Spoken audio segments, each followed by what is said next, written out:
Hey now, it's a Hey Now Howard podcast, the first and only podcast dedicated to the king of all media, Howard Stern, and all things related to the Stern Show. I'm Daniel Coyne. And my name is Tyler Quartet, and today we're going to be talking about what makes the Howard Stern Show so great. This is Beto. He's as bad as can. He knows he's the best. This is Beto. He's as bad as can. He knows he's the best. So, Dan, what to you makes the Stern Show so great? Well, Tyler. Now, there's many different aspects. I guess that any show that's been on caught this much fire with this many fans obviously has to be doing something right. So we're going to be dissecting what makes it great. I mean, I guess it's just a very unique show. There's no other show like the Stern Show. What do you think? Yeah, for sure. There really isn't. I mean, you can't find another show that's unique like the Howard Stern Show, and it's one of the first of its kind. You know, like everybody talks about how Howard is such an innovator in the industry, not only in radio but just in entertainment. And it shows just with the evolution of his show. But even when Howard started, 1979, back in Hartford, it's crazy that this show is still going now in 2019 and starting in 1979. Obviously it's taken on many different forms in that time, but still, like, you can't really think of any other type of medium that has had a show that lasts that long, whether it's radio, TV. It's hard to find. The Simpsons is the only one that comes to my mind, and that's, what has that been, 26, 27 years? Yeah, Simpsons, SNL. But that's not based off of one guy carrying the load that long, staying relevant, right? Having A-list actors on, A-list musicians, directors, producers. So he's still a big part of the entertainment industry, even if he's not as top of mind as maybe he was in the 90s or the late 80s. Right. Do you think people recognize that on a general level? I mean, I know we do because we're so invested and so into the show. But do people? Because I wonder this all the time because I talk to people and I'm saying I'm a big Howard Stern fan, and they don't. I don't know. I don't get the response like Right. I would think that I almost feel like he doesn't get the respect he deserves in the community for some reason. Even because I'm as an actor out here and I talk to people about this a lot. I know that there's a community out here that absolutely loves Howard, and they listen to the show, and they get it. They get the interviews. They get everything. But there's a lot that don't, and I feel like there's still like a weird stigma that comes with saying that you're a Howard Stern fan. Do you get that ever? Yeah. I think maybe some of it is him being on Sirius, him being on a paid subscription. I think in the 90s when we were kind of getting into him with the E! Channel and being on so many different syndicated networks, I think he reached a larger audience, but maybe now it's more of a quality over quantity type deal where he reaches less of an audience, but it's also paid subscribers. Some are just going to pay or they have the Sirius package in their car, but he definitely drove a lot of paid subscribers over, so maybe it's still has his dedicated fans, but I don't think he has that same kind of overall Q rating, whatever they call it, just his. But then again, when he'll have a major celebrity in and they'll talk about something like Lady Gaga talking about getting sexually assaulted for the first time, and right. I'll notice when I'll be looking or online, a lot of stories that came out of Howard will then all of a sudden be the breaking story of the day. Sure. So he I think still breaks a lot of stuff, and actors and people talk about things that they wouldn't on the show. So I think there still is a place for that. He may not be as mainstream as he was with Private Parts and the E! Show, but I think that was also kind of his goal at that time. He was trying to expand. He was trying to conquer different radio markets, and they'd have funerals for the top DJs of each market. Right. He was really set on kind of conquering the country, which he did. Mm-hmm. And now he's kind of the elder statesman almost of like, now he wants more of the A-list actors, his long interviews, a little bit less of the slapstick. I mean, you'll still have the funny type humor, but I think now he's kind of trying to get those A-list interviews. And so I guess the long story short, I mean, he may not appeal to as large of an audience as he was, but I still think there's definitely a part for him within the entertainment industry. I still think he breaks stories, and that stuff comes out of the show that you don't hear any other place. Yeah, man. I fully agree. And you touched on it, and it's just the evolution of the show where it turned into, and you know, he's talked about it many times, but it's that evolution when he went to Sirius, that he had the vision that he wanted to do a different kind of show, and a lot of that had to do with the celebrity interviews. He became a master, you know, interviewer. Everybody kind of knows that now, and even people that are fringe Howard Stern listeners they know that his interviews are where, you know, where the bread and butter is in this show, if you're not an everyday listener. And I tell anybody that has any interest in any type of celebrity or musician, if you have an interest, listen to a Howard Stern interview, and you'll find out something about that person that you never would find out in any other interview that they've ever done. But yeah, that's something that another thing that what makes the show so great is the interviews. The interviews itself. If it wasn't for anything else, I would listen to a show just of Howard's interviews, if that's all it was. You know, mm-hmm. So I mean, given that the show itself is great, but just the interviews itself have really just taken the show into another stratosphere as far as the success of it. And that's something that, you know, we talk about paid subscribers and you know, where it was whenever it was on the E! channel. I wish that everybody that was listening back then could listen to the show now and see how far it's come. Mm-hmm. And in a different way. I mean, not to say that it's better or worse. It's just different. It's a different show. I like it better personally. Like, I've listened since, you know, E! and I appreciate everything back then. But maybe just because of where I'm at in my life now, just being in my 30s, this is just something that I prefer to listen to now, just with the split of a great interview plus just, you know, just the raunchy antics of the show. Apart from the interviews, is kind of, it relates to me a little bit more. So I like the show now where it's gotten, as opposed to where it was. Not to say that I didn't like it before, but what about you? What's, you know, is that? Yeah, I think Howard's definitely, the show's evolved throughout the years, and a kind of a reoccurring theme. And he used to kind of talk about it much more as how much people rip him off, or how much he kind of, even the whole concept of having the staff as much a part of the show. Now you kind of see that on the Dan Patrick Show, or you pick up subtle little things that he used to talk a lot more about how people ripped him off. But I think you see that with podcasting now. Even though Howard hates podcasting, and we're trying to make a podcast right now.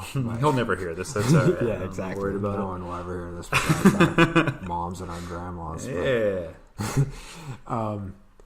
But I think that podcasting has kind of at least given other people a little bit of a chance to have these long-form interviews where you can actually really take a deeper dive than the, you know, Tonight Show 4-minute segment, commercial, 3-minute segment. Right. Hey, tell us a story about your wacky in-laws over Thanksgiving break, and, you know, with a laugh track behind it. So getting away from that super formulated style into the hour-and-a-half long, uncensored, you know, go places, beginning of their career, where they are now, stories about when they were coming up in Hollywood that you never hear other places.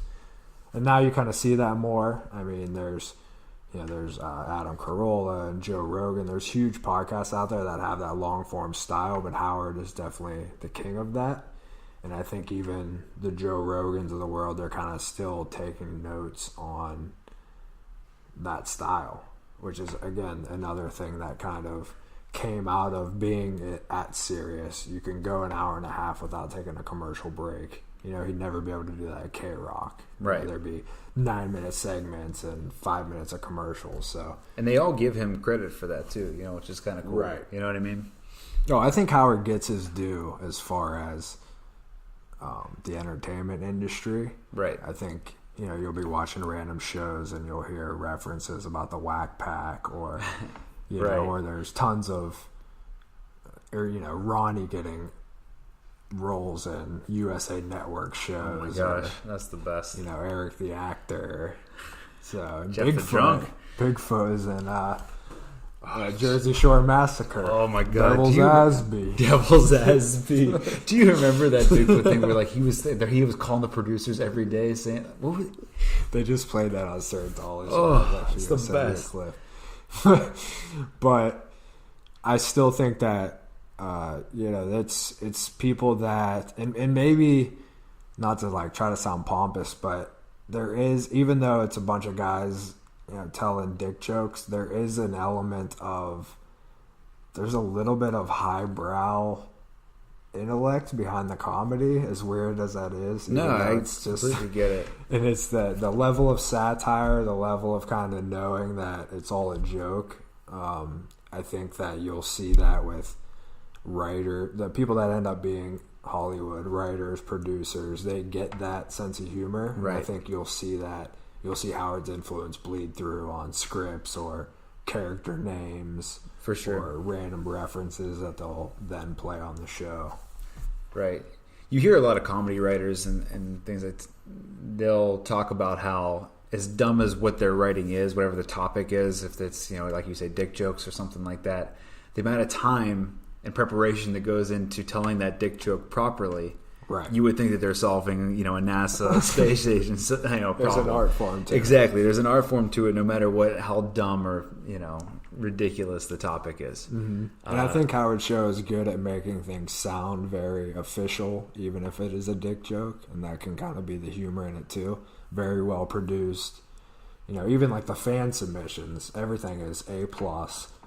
Right. If they're playing things on the air, it's greatly produced, and the amount of time and detail that they'll put into a Robin "Show Us Your Tits" song, but it becomes this beautiful orchestra. God. Yeah, the Eli Braden songs, it's unreal. And that, you touched on it just now, but it's how much of what they actually do is improv or written is always just fascinating to me, and I think that's another element that what makes the show so amazing is it's seamless. You can never really tell what's improv, what's written, what's a bit, what even one-liners that Howard will throw out, how quick Fred is, all of it is just, and I think that's a testament to how long they've been together and how long they've been doing it. The chemistry, but it's kind of remarkable, because you listen and you really, and without analyzing it, you wouldn't think twice about it. Right. But if you sit and think wow, Howard just came up with a hilarious one-liner that I would never even mm-hmm. I mean, Dan and I have both done comedy, and just some of the things that come out of Fred or Howard's mouth, it's holy shit, how the fuck did they just think of that on the spot? And it's right. I find myself wondering, is it Benji in the back writing a DM to Howard? Is it Richard and Sal back there feeding him a line, or is it Howard himself? Was it all collaborative? Does it And I kind of drive myself nuts about that, trying to figure out what how the inner workings of the show is. But in a sense, it doesn't really matter, because that's part of what makes the show so great. Mm-hmm.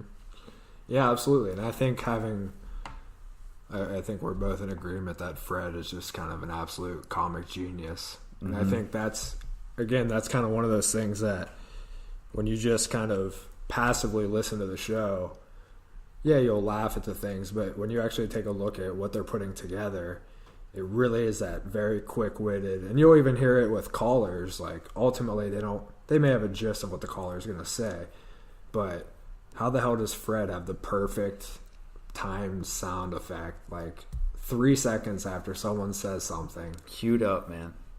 And I even heard one caller ask him if he uses voice technology. I'm even kind of thinking that maybe it's that where he has it where it's set up where it'll be listening and it picks up maybe what matches up. Right. He obviously has a computer in front of him and it's pulling up things, but he is so damn quick.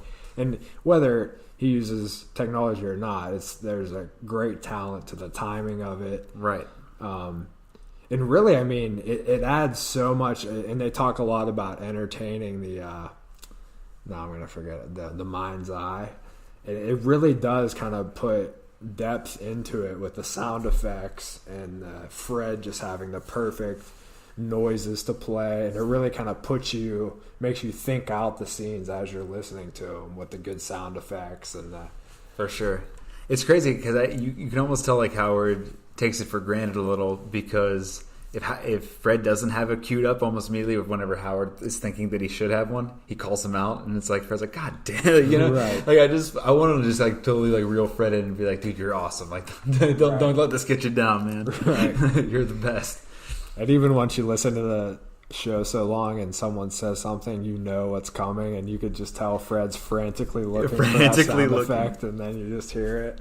Who this? Yeah. You never know but you'll hear a caller say that, and you know he's just he's looking for that angry Alice as he can to get to it. But yeah, Fred definitely is. Oh, my Fred, an absolute genius. Even Robin's laughter. I've heard clips. We were talking about this. I've heard clips where something happened with Robin's mic and Howard's making jokes, and they're funny jokes, but you don't hear Robin's laughter over top. And something about just hearing that laughter over top kind of invites the listener to laugh too. For sure. And it adds this whole element too of with Robin laughing and everyone laughing. Fred's laughing, Benji's laughing. It kind of just, it makes you feel like you're in the room just having fun with these guys. Absolutely, yeah. It's like that ties into just the whole collaborative element of the people in the room, which are mainly Howard, Fred, and Robin. And Howard has said this many times, like he can't do the show without those two. Right. And as a listener, I don't think you want to hear the show without the three of them together. Right. You know what I mean? That really ties everything in. Right. Robin has that great element of, and she'll chime in, and I've learned to appreciate Robin more and more throughout the years. She's got a really quick wit.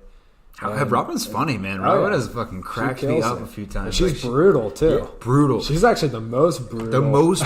Like if people come in and like she will rip you down. She will rip people up. You know, she rips people up, and it actually like kind of like it makes me feel weird. It makes me feel bad. Like it's always whenever like she rips on somebody for being a bad parent, and I get like Richard especially. Like I could. For some reason, I just have this image of like Robin doing that to him, and he just goes in the hallway and starts crying. Right. Meanwhile, she doesn't. She's not a parent. She's not a parent. She's gonna rip him down. Not only so much like Robin's not a parent, so she shouldn't say that. It's like Robin's not a parent, so she doesn't know how that would affect somebody to say that too. Right. You know what I mean? So it's not even like, oh, you don't know it. It's just like, no, you don't know what that does to somebody when you say it. So her saying that to Richard, and Richard being a sensitive dude already, right. I could just picture it in my head of him just like going in the hallway and just having a meltdown about that not being a good. But the beautiful thing with Robin is that like she knows that what the Stern Show is, that even if someone called her out on that, Richard's out there crying in the hallway, she'll be like, well, he's not a good parent. What's he crying about? Like relentless. No heart. Nope. She'll just keep going. She'll just double down on it, man. And you gotta love that though, because it's like, okay, was she back? Well, yeah. It makes me feel bad. I feel it. Well, there's an old clip of that exact situation where Richard is talking, and he's like, you know, there's something that Robin said to me years ago that still bothers me, and she's like, well, what did I say? You said if I died, who would even care? And she's like, that really affected me. And she goes, well, I mean, who would? Oh, man. See, exactly. That's what I'm talking about. It makes me feel terrible. She did it to a couple, like, I think it was there's two guests. One I'm thinking of was that Jason Ellis dude. You know, he's like lived a crazy life, but he's talking about how he's a parent, and then she kind of like tears. Oh yeah. She rips into him a little bit. She's like, "Well, how can you be a good dad?" And he's like, "Well, I am a good dad." You know, like, and kind of fights her. And then there was another guest that she did it to too, and I can't think of who it is right now, but yeah, like that. For some reason, like whenever like she gets into that area, I'm like, "Whoa!" But yeah, man, she's relentless. She doesn't give a shit. Well, she definitely had her era in the middle there where, where she got that reputation of being a queen and, Fred's music that he plays for her. It's interesting. She said, she went on like Wendy Williams, I don't know when this was, like 10 years ago now maybe, but like she said, like that's a character I play on the radio. Do you buy that shit? Or something? Do you buy that? That's her. Right? Yeah. Like, come on. Ultimately, here's what I That's think Robin. of it. Here's my opinion that that Howard, Fred, Robin, and Gary mostly. So the salaries. Let me put it this way: with salary, just in doing a little bit of research with this stuff, Howard makes an insane amount of money. He makes more money than God. Mm-hmm. And then Robin makes an insane amount. I'm just completely throwing numbers out there, but I want to say Robin's making like $20 million a year, and then Fred makes like 11, and Gary makes like 8 or something. All amazing, but I think ultimately I think a lot of that comes from the fact that she knows that she's like, I was about to say the Robin to the Batman. Look at you. But she is the ultimately I think that, Mehmet will come in talking shit about ultimately, or Sal, anyone that ultimately she knows that she has that like plop her balls out on the table of like, motherfucker, I've been here. Right. I've made how many millions of dollars, and I'm the second most famous person that came out of the show. And you're going to fucking kiss the ring. Yeah. I think that's what a lot of that comes from. Yeah, I could see that. But she'll laugh, she'll have a good time, but ultimately if she's tested, she lets it be known, motherfucker, I'm the queen here. I'm the queen of all media. Terrifies me. She terrifies me. Like if I was in that room and she started coming after me, case in point, that dude who produced her song where she quit, right? That guy was just like literally shitting his pants in the room whenever she started going after him about how she didn't feel comfortable with the producer session when Robin was singing, and I totally felt that guy's fear because like this guy like he was saying it out loud. He's like, I'm terrified right now. I don't know what to do because she's relentless when she sinks her claws in. She's basically the vice president to Howard's presidency. In a lot of ways, she's scarier than Howard. Like, I would rather have Howard fucking go nuts on me than, like, I'm like, I don't want Robin's fucking wrath. And ultimately, if you gave Howard a choice that you could only pick one to move forward with, he'd pick Robin every day of the week over Fred, over Gary. Yeah, for sure. Yeah, without those two, the show doesn't work. Right. Yeah, she adds so many elements here. She's a female in the room, so ultimately jokes are a little bit more acceptable with a female in the room, or else it's a bunch of guys telling dick jokes. Right. She's a black woman, so ultimately you can joke a little bit about it. Right. So it's like... And she's ultimately hilarious. And she's very not... Like, she can talk about any topic without clutching her pearls. She's not without being offended. Yeah, she's not uptight about anything. I mean, this ties into the movie Private Parts, but just... how Howard would just go, he started going off into his fucking rants about nonsense. She went along with it as just a news person, right? You know what I mean? Like, she's good at improving, riffing. She's good at improving, good at riffing, but she has enough awareness to know, what's funny, what's a bit, and just she's with it. She gets for it. Sure. So, and they'll talk about that out loud sometimes. Like, someone will try to hash out an idea on the air, or a caller will say, it's funny. And then they'll kind of break out, okay, then what? Where do we go with it? What's the end game? And I think Robin has a good sense of that. Right. She knows when to cut a bit, when things have run their course, when to hang up on a caller. And she'll be as brutal with callers, too. Like... Yeah. Sometimes Howard will be the nice guy. Oh yeah, nobody's safe. Like, nobody's safe with Robin. Like she'll go into Howard. Like no one's safe.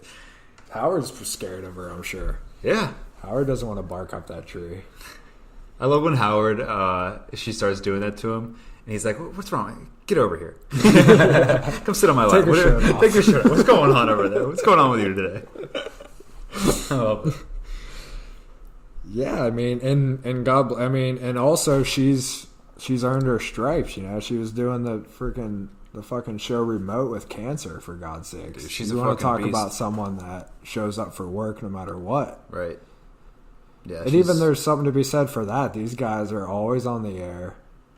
You know, I mean, now they're only on the air 3 days a week, but shit, that's still 12 hours of content. Yeah, I was gonna say, we talk about this, late night TV. Yeah, they do their prep and everything, so they're definitely working more than just their hour or hour and a half, whatever it may be, of TV a night. But Howard's still putting in those hours. It just even if it's 3 days a week that he's actually on the air, it's still 12 hours on the air plus however many hours outside of that for preparation and everything like that. So I put it in the term, if you're comparing it to late night TV, which is usually the comparison, which is a very loose comparison, but if you're comparing it to that, it's right up there with the amount of work and preparation, if not a little bit more than those jobs. Yeah, and those guys are always there. Fred, I don't think I've ever heard a show with Fred missing. You got to figure these guys get real sick a couple times a year. Right. Flu, whatever. Robin's always there. Robin had fucking cancer for years without even wanting anyone to know, so she was dialing in a remote. That's why it's so much fun to listen to him make fun of Gary for something like missing a show, because a trampoline might blow. Right. Whenever there is a big storm and it's afraid his trampoline might blow away. So he took off work. Yeah, and I think some guys, even that particular like winter storm or whatever, those guys like walk. I think Richard Chrissy walked or something, and there was like a 3-hour walk because one of the trains. But that's another thing you got to give these guys. They are really, we're lucky to have them on there. I mean, it sucks when you go 2 or God forbid 3 straight weeks without the show, and it makes it feel like they've been gone forever, but you still got to appreciate, like we talked about, they've been around for so long and they're still producing 12 hours of content plus a wrap-up show plus the video content you can get on the app. I mean, the guys like the Tom Brady of like, to be this successful but to still be that hungry and that driven, there's something to that as well. Yeah. Do you think he sees himself that way? I feel like if you asked him now, he'd be like, I don't know why I'm doing what I'm doing. Like, you know what I mean? Yeah. Like, he just kind of just does it because he's doing it now. Do you think of him as, you made the Tom Brady comparison, so that's why it's in my head. But it's like, because I think of Tom Brady, I think of like he's waking up and he's like, I'm gonna win. Do you think because Howard had that for a long time, like that, super competitive, super competitive. It consumed him. He was a monster about it, and just becoming number one and just being the best and destroying anybody in his path. And now I think he's at a place where, I mean, not to say he's happy, but he's definitely like at a place where it's like, I don't know, does he enjoy doing the show now enough to like want to continue on past, what the next contract is? Like, I don't know. Yeah, that's an interesting point. Ultimately, I think that anytime you do something for that long, you're going to have your days, and he's just speaking out loud of, oh, fuck, I wish I didn't wait. I mean, he's waking up at, 3 in the morning on show days. So I definitely think, I'm sure when that alarm's going off at 3 in the morning, he's sitting there thinking, fuck, I'm worth how many hundreds of millions of dollars? I don't want to get out of bed right now. I could just go paint right now, and this would be a lot But easier. I also think that there's, and honestly, in my personal life, I've kind of taken cues and inspirations from Howard's work ethic, because he's always made that a point of topic where he always puts an emphasis on working, hard work. He's always asking callers, what do you do? Where'd you get your, how he's like, he's interested in successful people. And I think ultimately he still has that old school mentality of, you go to work, you get a paycheck. And he's even said, he's like, when I'm getting a paycheck, I feel better than if I'm just collecting royalties, collecting on whatever I'm producer, whatever. I think that he still finds value in that, showing up, waking up early, going to work, putting in a days of work in. Because obviously the guy could have retired decades ago. Yeah, he could have retired 10 years ago. He could have never worked a day in his life for the rest of his life. But yeah, I think there's that drive. And I think when he has Paul McCartney and a Ringo Starr, or he has these A-list moments, or actors, or Lady Gaga breaks Confession, I think that kind of makes it like worth it again. Or like he's still breaking ground, and I think that the Sirius has re-energized him, the ability to that long form, uncensored.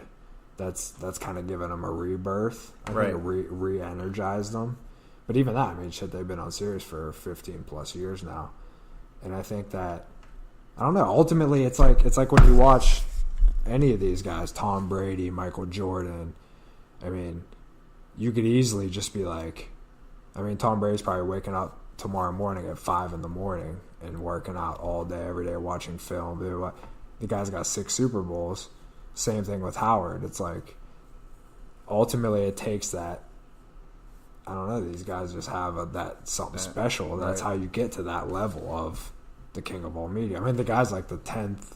He's like in the top 10 most paid entertainers of all entertainers, musicians, comedians. Yeah, he's and he doesn't talk about that. None of them talk about how much money they make because they want to be the everyday guy. Sure.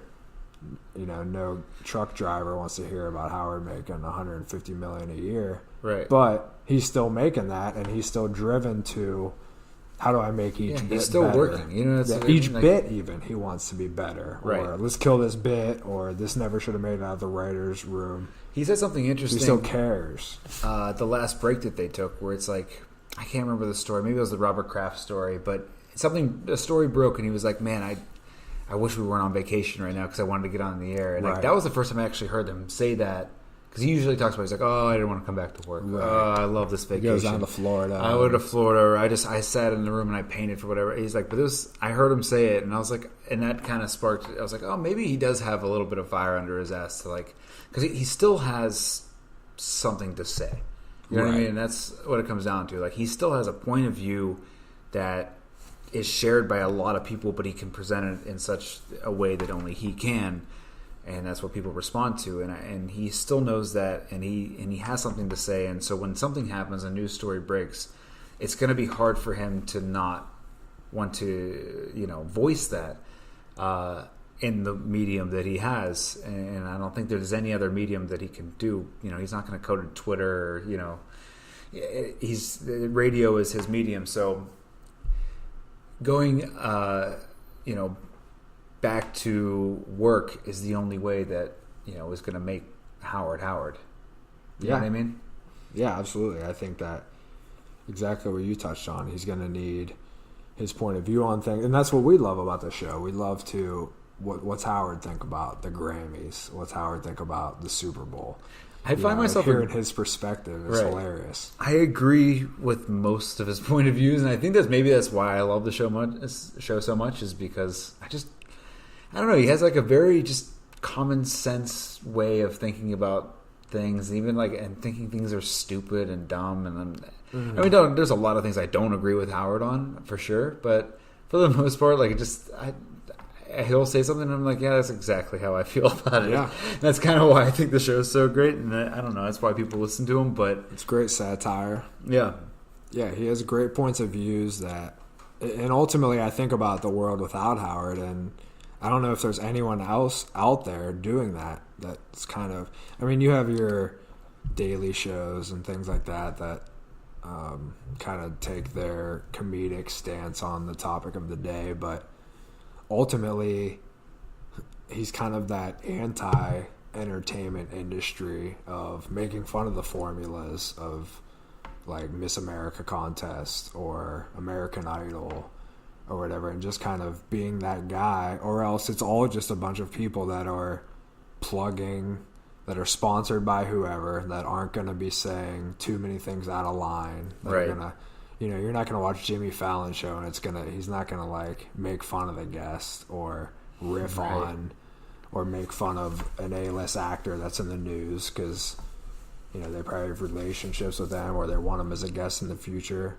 So it almost kind of sucks that once Howard's gone, he is that voice that something happens and he's the one calling out the bullshit of it.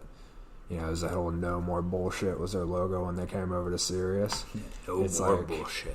Yeah, there's some truth to that. Where who else is doing that? That's kind of calling everything from face value that isn't sponsored by something or doesn't share an agent with the person talking. It's like, and I know Howard has his own agendas too, and longtime fans of the show will criticize him of being more PC with his messaging, but ultimately he is that person that's going to give that like contrarian view on things.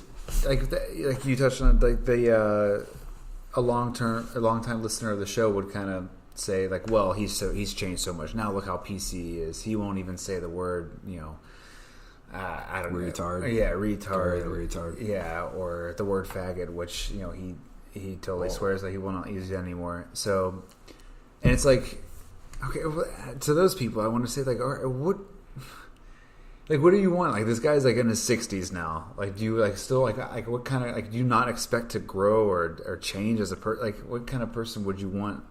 Just like to be the same flat line for like the next 40 years. Like I don't get it. I don't get what they would want. Because it goes back to what we were talking about before. He's a little less aggressive. He used to actually like set out and attack people. He went after Imus. He went after Mark and Brian, Opie and Anthony. He'd create these little wars, even if they were fake or not. But now he's and maybe people sense that they like that venom. There's a little less venom with the show now. Sure. A little less aggressiveness. But wouldn't it be inauthentic to, to make up some sort of, conflict or have venom towards something or somebody if it wasn't authentic? Right. I mean, why would you want like? Maybe this stage of his life. I believe that he's doing what feels authentic to him at the moment, which I think any artist really does. I mean, if you listen to any musician, like you see whoever.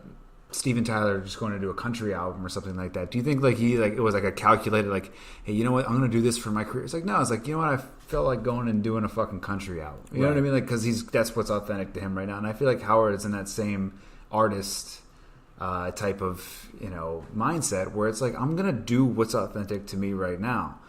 And I don't know, I don't get how people don't see that, and but they still want him to be the vision that they want him to be in. I think people want Howard to be exactly what you were saying. I think they want Howard to be the version that they fell in love with. So, Howard's not always going to be the K-Rock Howard. He's not always going to be the E-Show Howard. Even when they first came to Sirius, it was a totally different show. They had the Sibian, and they were... Right.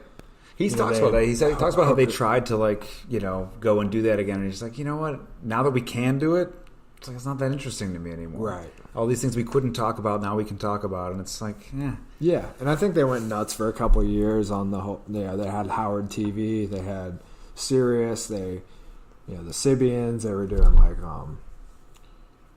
like stripper, put them in clown makeup, basically humiliating people. Yeah, exactly. And a little more edgy, a little more talk with like retarded people or the KKK guy. Daniel Carver, and they set up these scenarios of conflict where they had like their own version of Celebrity Jeopardy, right? Where they have King of All Blacks next to Daniel Carver, next to Wendy the retard, exactly. So they definitely had a little more edge to it back in the day. Daniel. That's right. Well, now it's slow adult. How dare you? See, that's the thing. Now it's slow adult at the time. So. And maybe that's our culture evolving too. But critics now would say that fuck what the culture is. The reason that Howard is that he doesn't adhere to retard isn't a cool word now. Yeah, I don't know. Do you subscribe to that? I really don't. I can see some of it. I can see some of it, but okay, for that one, for instance, the word, if we're getting into the political aspect, the word retard, the word, I'm fine not using those words if that offends that many. I don't want to, I'm not touching that. I'm not in that. I'd rather just, because it's the word, and it's not that Howard just totally cut off Gary the Conqueror, cut off Wendy the Slow Adult, and didn't use them in the show. He still used them in the show. He just changed the name. So if people really were that offended, all he did was change the name to appease the people that it actually offended, but he still uses them in the show the exact same way he was using them in the show prior. You know what I mean? So the show really hasn't changed. It's just the name. So if people were that upset, I don't get it. But I think the counter argument to that is that even what you said about, well, he changed the name because society doesn't, that goes against what the Stern Show is to those people. It's not about, let's change the name because society says to change the name. The Stern Show for a long time was the fuck you to society norms. Right. It's never really been a norm to call someone a retard on national radio. Sure. Like, even when he was doing it, I don't think that was cool. Right. But again, he's an older statesman now, and maybe he's kind of appeasing to a larger audience. But I can understand the argument where that's, to a lot of people, that's what made the Stern Show. And then is not giving a fuck what the culture norm is. And I get that, but again, I just revert back to, like, I think that what made the Stern Show the way it is Howard just being authentic to who he is and his point of view. And I don't think that has changed. I don't think that he's changed. I think he's changed, but I don't think that I think that he stayed authentic to who he is. I don't think that he's changed. He's like, well, I really want to do this, but I'm not going to because it's going to offend a bunch of people. You know what I mean? I think that he genuinely, in his heart, he doesn't want to. He doesn't want to do that. So that's why it makes it okay, and that's what and that's why it seems, still in line with the show's, world. Does that make sense? Yeah. Because I think that's what really it comes down to, is Howard just being authentic to himself and his point of view, and that's what we responded to, in the 80s and 90s and up till Sirius, and it changed, but I don't think it necessarily changed in the sense that Howard went against what he was actually feeling. You know what I mean? Yeah. I mean, he's in his 60s. And his sense of humor is changing, and it's still a funny sense of humor. The show still has this edginess to it. Richard Christie's still trying to blow whatever. How about I blow the loser of the competition? It's the funniest thing about that whole thing is how funny he thinks it is to be gay. Like every bit turns into I lick his asshole if he loses? Well, I thought it would be funny if I just started stroking his cock right in the middle of the bit. It's like, what? Why? Where did that come from, dude? How about the loser blows the winner? Yeah, but the winner doesn't want to be blown by you, Richard. And then they're like, why? Is it because I think it'd be funny? Why is that funny? He cracks me up. He reminds me of I don't know. I wrestled for a little bit in before I got to high school, and then when I got into high school, all those wrestlers would do that shit. I don't know if you ever that was a wrestler they'd blow each other. Yeah, they'd all blow each other. It was this weird thing. I went to a really weird high school. No, but they would do weird shit. They would have weird hazing shit, and we would hear these fucking weird stories. Do you ever have locker room talk? Yeah, locker room talk. But they would do weird fucking shit. Donald. And they would, and I we would, me and my buddies who play football would be like, why? Why would you do that? And they would think that it was funny. And Richard just kind of reminds me of that, but just taking it to a whole another level. And he's also in his 40s, and it's not funny anymore. And a father. According to Robin, not so much. But with that being said, we should probably wrap this one up, huh? I'm getting tired. Absolutely. Well, we'll be coming to you with many more topics about all things revolving around the king of all media. So stick around for the Hey Now Howard podcast, the first and only fan podcast coming to you from Hollywood, California. Absolutely. My name is Tyler Corted. Daniel Coyne. Signing off for now. We'll be back with more soon. Hit it with the high! This is Beto. He's as bad as candy.